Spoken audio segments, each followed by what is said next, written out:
Merci beaucoup. Donc, on va attendre. Et je pense qu'Annie Chantal Vassarugo va continuer sur cette thématique. Absolument. La liaison entre les astéroïdes et les comètes. Justement, il y en a qui se posent des questions, comètes, astéroïdes, est-ce que tout ça, c'est pas un peu la même chose? Alors, je pense que Annie Chantal Vassarugo, qui est professeure émérite et astronome au l'ATMOS, j'avais appris hier soir ce que ça voulait, par cœur, ce que ça voulait dire l'ATMOS. Atmosphère, milieu, observation spatiale. Ah oui, d'accord. Eh ben, je comprends pourquoi je m'en suis pas souvenu. Voilà. Et donc, voilà. C'était autrefois Pierre et Marie Curie. Oui, voilà. Alors, est-ce que ça va aller? Est-ce qu'on va avoir besoin de notre spécialiste informatique? Est-ce qu'on a des nouvelles de pour qui? Oh, alors attention, je sais pas si on peut vous dire ça. Argentine 2, France 1. Aïe, aïe, aïe. Il y en a qui vont mal dormir ce soir.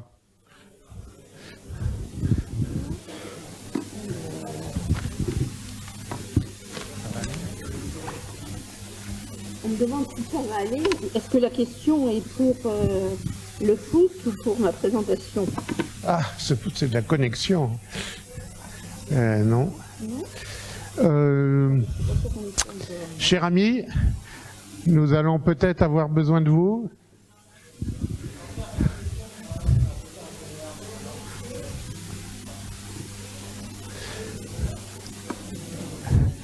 Il se trouve que nous avons dans la salle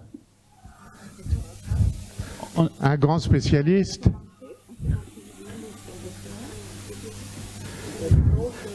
Jean-Pierre. Voulez-vous aider ces dames? Comment tu t'appelles? Maximilien. Maxime. Eh bien, Maxime, à toi de jouer. Laissez Maxime travailler.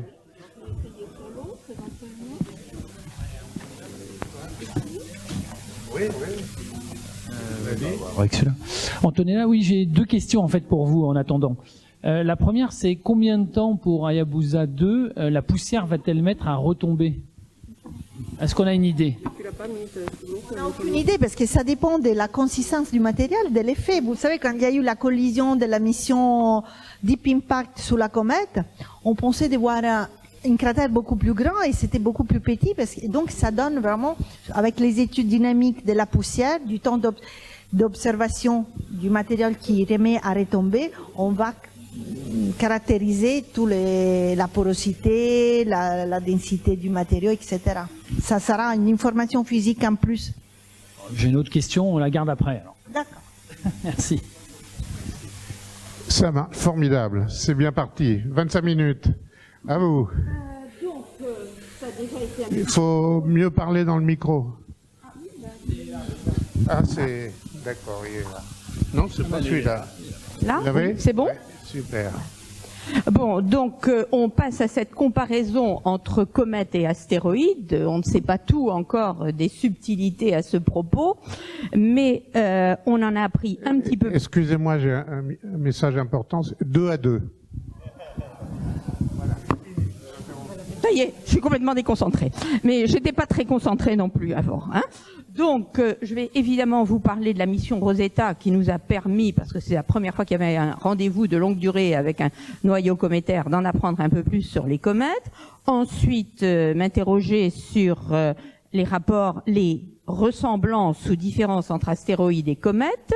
Et puis, vous parlez de quelque chose qui m'intéresse beaucoup, pas parce que je suis une dame qui fait le ménage, mais c'est les poussières cométaires, parce que ces poussières cométaires, qui se trouvent comme des poussières astéroïdales aussi dans le milieu interplanétaire, eh bien, elles peuvent nous amener des petites choses, des micro-météorites dont Brigitte Santa parlait un petit peu tout à l'heure.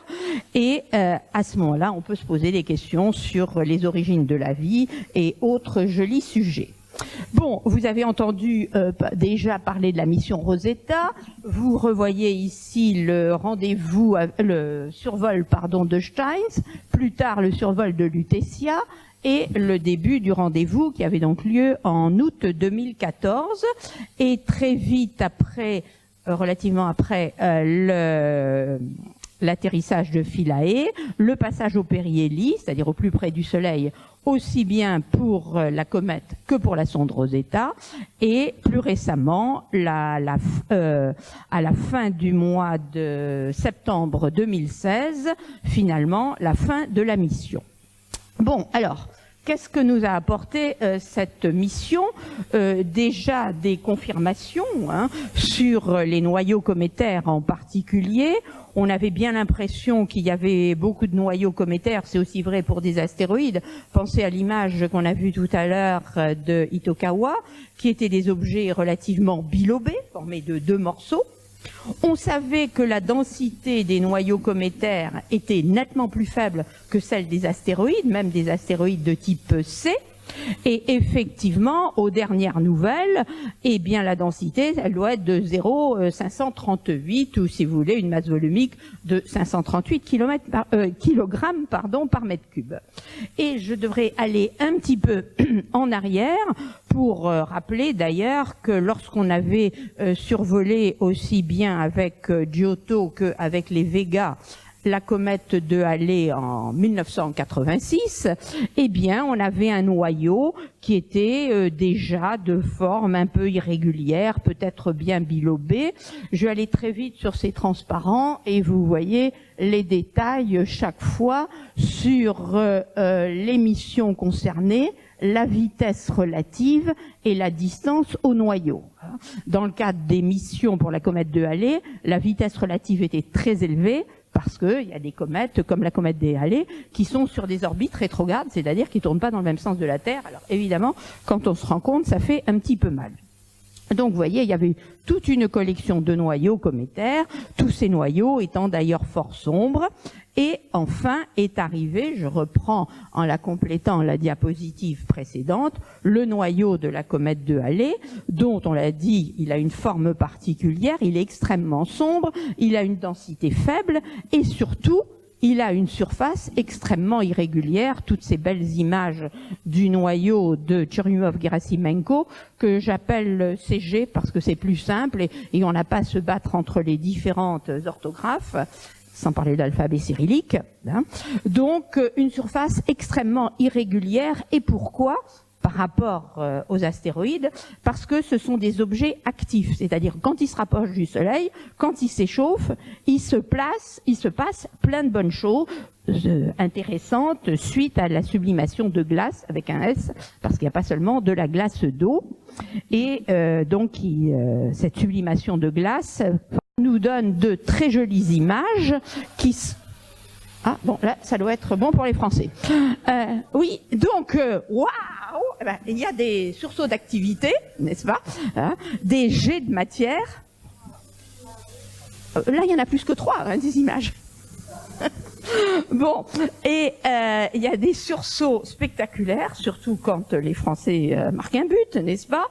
Et en particulier, on peut dire que des sursauts spectaculaires, il y en a eu, par exemple, au mois de février 2016, donc quelques mois après le passage au Perrielli, et il y en a eu encore un petit peu plus tard. Pour vous donner un ordre de grandeur de bilan, on pense que lorsqu'il y a en moyenne, enfin au maximum, quand la comète était relativement proche de son périhélie, et Rosetta a pu calculer que par minute, il pouvait s'échapper 200 tonnes de matière à peu près. Ce qui est quand même pas mal. Alors d'ailleurs, il y a une partie de matière qui retombait sur le noyau de la comète, c'est comme ça qu'on a du régolithe qui se forme, et des estimations toutes récentes disent que la perte de matière du noyau de la comète, qui représente d'ailleurs peut-être 1 mètre en épaisseur ou autre, ça représente à peu près 0,1% de la masse totale de la comète. Bon, je vais essayer d'éviter tous ces détails, c'est pas le sujet. Alors, les grandes choses qu'on a trouvées vraiment originales sur le noyau de la comète, c'est non seulement qu'il y avait des organiques, on s'en doutait depuis longtemps, que cette phase organique, elle était constituée de molécules organiques complexes, mais surtout que la proportion d'organique, si vous le regardez en haut en masse ou en dessous en volume, eh bien vous vous rendez compte qu'il y a à peu près autant d'organique que de minéraux, je parle de matière réfractaire, n'est-ce pas, qui est dans les poussières, dans les particules solides, et même en volume, parce que les molécules organiques vont être moins denses que de la matière silicatée. Vous voyez qu'il y a beaucoup plus de matière organique que de matière silicatée. Ça peut laisser rêveur. Et puis, je parle à propos de ces poussières que j'aime beaucoup, je dois l'avouer, non seulement de leur composition, mais aussi de leur structure. Leur structure est une structure typique en agrégat. On le voit sur ces belles images qui ont été obtenues avec l'expérience Cosiscope par Yves Langevin. Vous voyez, à cette échelle de quelques centaines de microns, on a l'impression qu'il y a plein de petits morceaux. À une échelle encore plus fine qui a été obtenue avec le microscope à force atomique, et là c'est des résultats de Turid-Manel, eh bien vous voyez des grains, des agrégats de grains. Là, c'est avec un microscope à force atomique, donc c'est, on peut dire, une récupération d'images en 3D. On n'obtient pas directement, récupération. Hein. Et tout ça, ça vous rappelle peut-être un petit peu les agrégats que Antonella nous montrait dans sa simulation tout à l'heure, quand il y a la toute petite origine du système solaire. Et d'ailleurs, le fait qu'on ait une structure hiérarchique, que l'on ait une dimension fractale assez faible, on voit vraiment qu'on tombe totalement là-dedans. Bon, venons-en, il est temps, hein, à des analogies entre comètes et astéroïdes. Hein. Bon, alors, chose triviale, si on s'intéresse à la forme, des objets bilobés, il y en a aussi bien pour des astéroïdes que pour des comètes. Et là, vous voyez à la fois une image radar de Cléopatra et une image obtenue par les Chinois de Toutatis, et tout ça des objets un peu bilobés. Présence de régolithes, donc ces poussières qu'il peut y avoir sur la surface. Hein, le premier à avoir vu ce genre de choses, c'était Neil Shoemaker avec la mission sur Eros. Et plus récemment, bien sûr, on a vu ça aussi, surprise, hein, pour aussi Churyumov, Gerasimenko, avec comme des dunes qui proviennent de changements de température essentiellement. Et encore dans les analogies, et là, c'est pas seulement des analogies, je devrais dire, c'est que dans certains cas, la distinction entre astéroïdes et comètes est assez subtile. Eh bien, on peut parler d'un objet qui s'appelle Elst-Pizarro, qui, comme vous le voyez écrit ici, a à la fois une désignation d'astéroïde avec le 7968, c'était le 7968e astéroïde qui avait été découvert, ça se passait en 79, et puis il s'appelle aussi 133P/Elst-Pizarro. Ça, c'est les désignations comme les comètes, 1P/Halley, etc. Hein. C'est-à-dire que cet objet, eh ben, il a une activité, justement une activité qui est récurrente avec sa période. C'est-à-dire chaque fois qu'il passe un peu moins loin du Soleil, eh bien, il y a quand même de l'éjection de matière, hein, probablement par sublimation de glace, et on arrive à cette notion de certains astéroïdes qui doivent être fort riches en glace. Hein. Et puis, il y a aussi, on peut citer aussi un objet qui avait été désigné P2013-R3, hein, qui s'est désintégré lentement. Alors, quand on regarde les images, ça fait penser aussi à une chevelure autour d'un noyau cométaire, mais c'est peut-être simplement la désintégration d'un tas de débris, ces astéroïdes formés de Rubble Pile, si je reprends l'appellation anglaise. Et oui, c'était un astéroïde ayant cette forme effet Yorp. Alors donc, il y a quand même des analogies, des choses subtiles, et puis il y a des vrais faux amis, pourrais-je dire. Hein. Eh bien, par exemple, on avait beaucoup parlé, il y a un certain nombre d'années, oui, c'était en 2010, si je ne me trompe, d'une superbe comète, hein. Et cette superbe comète qui avait été observée par le système linéaire au sol, quand on en a pu en avoir en bas à droite de meilleures images venant du Hubble Space Telescope, eh bien, on s'est rendu compte que c'était simplement un astéroïde qui s'était trouvé certainement subir un impact, hein, et ce qu'on voyait, la superbe queue à l'arrière, la superbe traîne, ben c'était simplement des poussières qui étaient repoussées, hein, et on s'est rendu compte ensuite que tout ça c'était un objet appartenant à la famille Florin. Alors dans le cas des, je sais pas si c'est des vrais faux amis, Phaéton est un astéroïde tout à fait fascinant, non seulement parce qu'il a un H de plus quand on l'écrit en anglais que quand on l'écrit en français, ça c'est pas très grave, mais suivant les auteurs, eh bien c'est soit un astéroïde, soit une comète. Alors c'est un géocroiseur qui a fait des découvertes il y a pas mal d'années déjà, qui a une orbite qui a un peu de type cométaire. Là c'est une image radar qui a pu en être obtenue. Ah, mais alors ce qui devient intéressant, c'est que cet astéroïde, c'est le corps parent d'un essaim, je pourrais dire d'étoiles filantes, hein, les Géminides, que l'on voit à la mi-décembre normalement.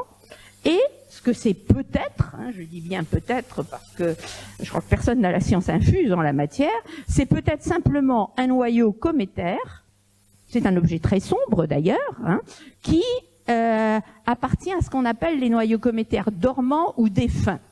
Dormant, ça veut dire que maintenant il y a tellement de régolithes sur la surface que sur la surface il ne reste plus du tout de glace ni même sous la surface, donc il ne peut pas devenir actif. Et défunt, ça veut dire circuler, il n'y a rien à voir, il n'y a plus du tout de glace, c'est ce qui reste quand un noyau cométaire est usé, si je puis dire. Et puis, ce qu'il faut dire, c'est que tous ces petits corps non différenciés, hein, qui ce soit des astéroïdes, comme il a été dit avant, ou que ce soit des comètes, eh bien, ils ont gardé des traces du jeune système solaire, justement parce qu'ils ne sont pas différenciés. Hein. D'ailleurs, je préfère les appeler primordiaux que primitifs. Je trouve que ça fait plus chic, hein, mais enfin, c'est juste pour plaisanter un petit peu. Hein. Que l'on parle d'astéroïdes de type C ou D, hein, carbonés sombres qui se trouvent dans la partie externe, vous l'avez vu, de la ceinture principale, hein, ou d'objets de Kuiper qui sont pourvus de glace, tout ça, ça présente quand même des analogies avec les noyaux cométaires. Continuons, et maintenant, je voudrais vous parler de ces poussières, qu'elles soient cométaires ou astéroïdales. D'ailleurs, elles vont pas rester sagement à côté de leur corps parent. Hein. Donc, si je parle des petites poussières qui sont éjectées par les noyaux dans les chevelures cométaires, eh bien ces poussières se trouvent progressivement repoussées par la pression du rayonnement solaire. Alors là, j'adore cette figure parce que c'est peut-être cette photo, pardon, c'est peut-être la plus belle photo qu'on ait obtenue ces dernières années, enfin il y a déjà un certain temps, hein, puisque c'était en 2007, avec la comète Magnotte, qui avait été découvert, comme son nom l'indique, par Magnotte, et c'est lui-même qui a obtenu ces magnifiques images dans l'hémisphère sud, donc à Siding Springs. Et ces queues de poussière, elles ont un aspect blanchâtre, tout simplement parce qu'elles sont lumineuses à cause de la lumière solaire, et tout ça, ça va s'étirer dans le milieu interplanétaire. Autre chose que l'on connaît depuis quelques dizaines d'années, c'est aussi ce qu'on appelle en anglais les cometary trails, que j'ai envie de traduire plutôt que par traîne cométaire. Hein. Ce sont des débris de plus grande taille qui sont visibles dans l'infrarouge. Hein. Et donc tout ça, ça part petit à petit dans le milieu interplanétaire. Et je dois dire aussi, bien sûr, il y a aussi les débris de collision entre astéroïdes et des bandes constituées par ces débris au niveau de la ceinture d'astéroïdes. On a pu en mettre en évidence. Et donc maintenant, ce nuage interplanétaire, bon, je vais passer très vite là-dessus, c'est juste pour faire un peu de physique tranquille, pour vous dire que les poussières qui se trouvent dans le milieu interplanétaire, évidemment, elles sont soumises à la gravité du Soleil, elles sont soumises à la gravité de toutes les planètes et de tout ce qui traîne dans le système solaire, mais elles sont aussi soumises à la pression du rayonnement solaire. Et vous voyez que évidemment, la pression du rayonnement solaire, ça va être dans le sens opposé à la gravité solaire, et il est intéressant de comparer les deux forces. Eh bien, en fait, ce qui se passe, on parle parfois d'un paramètre bêta, etc., mais c'est pas la peine. Enfin, si, je pourrais dire quand même que ce qui joue là-dedans, c'est pas seulement la taille des particules, c'est le produit de leur taille, hein, ce que j'ai défini par le D dans la petite formule là-haut, par leur densité. Donc, ce qui va se passer, c'est que des très petites particules de poussière qui sont très petites et très peu denses, ou qui sont extrêmement petites et de densité à peu près normale, submicronique on va dire, hein, et bien celles-là, flouf, elles sont soufflées vers l'extérieur du système solaire et elles partent sur des trajectoires hyperboliques. Et puis des petites particules, hein, alors typiquement la dizaine de microns, hein, de micromètres, et bien elles vont être un petit peu freinées et elles vont décrire des trajectoires spirales qui vont les amener à tomber vers le soleil, c'est ce qu'on appelle l'effet Poynting-Robertson, et ça met du temps. Hein.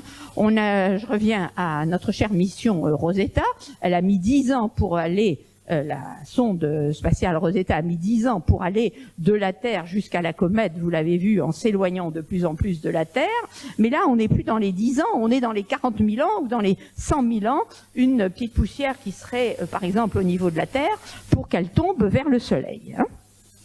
Et tout ça, ça veut dire que se forme un beau nuage interplanétaire. Ces images que l'on voyait, il paraît que Cassini pouvait observer la lumière zodiacale à l'Observatoire de Paris. Bon, ben maintenant, même à l'Observatoire du Pic du Midi, moi je la vois parce que j'y crois. Et pour la voir vraiment, il vaut mieux se trouver au Mauna Kea à Hawaï. Hein. Là, franchement, il n'y a pas photo, si je puis dire. Hein. Donc, avec au niveau de nos yeux, c'est plutôt sous la forme d'un fuseau, mais cette lumière est un petit peu partout. Et cette lumière, elle provient de la lumière, c'est de la lumière solaire qui est diffusée par les petites poussières. Hein. Et évidemment, il y a perte de matière et il y a aussi apport de matière. Hein. On peut penser que le nuage est relativement stable, qu'il est partiellement hétérogène parce qu'il y a les bandes astéroïdales, il y a les débris, les traînes cométaires, etc. Et ce qui est certain, quand on voit cette allure, c'est bien que quand on va vers le Soleil, eh bien, il y a de plus en plus de matière, vous voyez, c'est de plus en plus lumineux. Et quand on se rapproche d'un plan qui est proche du plan invariant, du plan de l'écliptique, le plan invariant du système solaire, là aussi, il y a de plus en plus de signal.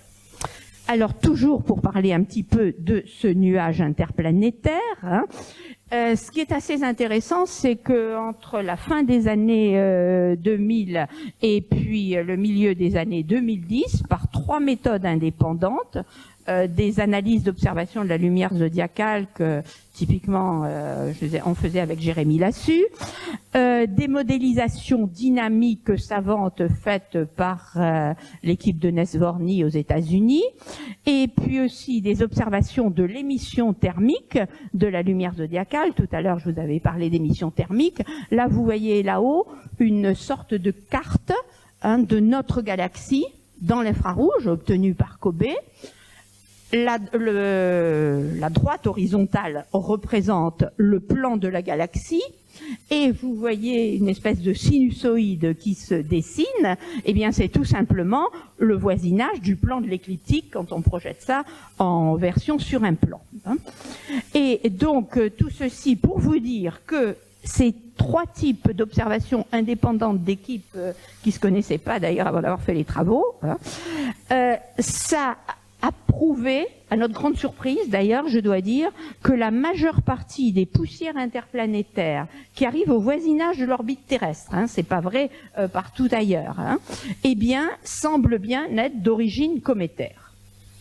Et si je cite Nesvorny, il va dire que plus de 80% en masse, hein, au niveau de l'orbite terrestre, de ce qui arrive comme poussière, est d'origine de comètes de la famille de Jupiter. Bon, alors peut-être. Hein. Ce qui est certain, c'est que ces comètes de la famille de Jupiter, elles décrivent des orbites relativement courtes, n'est-ce pas, et elles ont des vitesses relatives par rapport à la Terre, et des orbites relativement courtes et dans le sens direct, hein, comme la comète Churyumov-Gerasimenko et Virtanen et bien d'autres. Et donc, ça veut dire que leur vitesse relative par rapport à la vitesse de la Terre, lorsque les poussières arrivent au voisinage de l'atmosphère terrestre, eh bien, elle n'est pas trop catastrophique. Et j'en arrive donc à ces poussières dans l'environnement terrestre. La collecte de poussière cosmique dans l'atmosphère, ça a été un grand rêve depuis les années 70. Il y a eu à la fois des collectes, des essais de collecte, je devrais dire, depuis les stations spatiales orbitales, Skylab, Salyut 7, la station Mir, et puis depuis la Long Duration Exposure Facility, dont vous voyez une image là-haut. Et surtout avec les données de LDEF, eh bien, il y a eu des estimations du taux d'accrétion qui correspond à peu près à 40 millions de kilogrammes par an, ou si vous voulez 40 000 tonnes par an, mais enfin plus ou moins 20 000. C'est-à-dire que quand on fait le ménage, eh bien, il y a quelques petites poussières, mais enfin c'est quand même pas la majeure partie, surtout quand on habite en Île-de-France. Bon. Alors, il y a eu des collectes maintenant qui ont été vraiment réalisées avec succès. Ça a commencé dans les années 80 avec Don Brownlee, sous les ailes d'avions stratosphériques. C'était des missions de la NASA. Et ces particules qui étaient collectées dans la stratosphère, ensuite elles étaient triées. Ça peut se faire encore maintenant, essentiellement au Johnson Space Center aux États-Unis. Parce que là-dedans, il y avait évidemment plein de poussières d'origine terrestre. Ça peut être des poussières de feux de forêt, de que sais-je, des débris orbitaux, bien entendu, et des poussières extraterrestres, ce qu'on a appelé aussi des poussières cosmiques, qui sont surtout interplanétaires et qui sont appelées assez curieusement IDP, pour Interplanetary Dust Particles, qui sont collectées dans la stratosphère, pour être précis. Alors, venons-en à ces poussières. L'image que je montre au milieu à droite, c'est l'image classique qu'on trouve un petit peu partout dans la littérature. L'image plus en bas, c'est une image plus récente, je crois qui m'a été fournie par des collègues co-auteurs d'un papier qu'on a sorti récemment. Et là-dedans, la classification classique de ces particules collectées dans la stratosphère, qui sont donc des choses qui font quelques dizaines et plus de microns, c'est entre les chondritiques et les non-chondritiques. Et parmi les chondritiques, donc avec des chondres, ce qu'on voyait précédemment, il y a celles qui ont cette structure très poreuse d'agrégats qui nous intéressent parce qu'aujourd'hui, avant, on disait ça doit être cométaire, mais maintenant, on est bien obligé de dire que ça ressemble incroyablement en composition et en structure au cométaire. Je vais aller très vite pour vous dire qu'il y a aussi des poussières cosmiques qui sont collectées au sol depuis les années 80, essentiellement dans l'Antarctique, essentiellement par les groupes français, Jean Duprat, Cécile Langrand, etc., et des groupes japonais, et certaines qui nous intéressent tout spécialement sont celles qui n'ont pas fondu, qui sont toutes belles et qui sont appelées les Ultracarbonaceous Antarctica Micrometeorites. UCAM, c'est plus facile à dire, et elles sont collectées loin de toute source de pollution, en altitude, à plus de 3200 mètres d'altitude, dans de la neige, et là encore, l'origine cométaire qui avait été suggérée à l'époque de Stardust est de plus en plus confirmée aujourd'hui.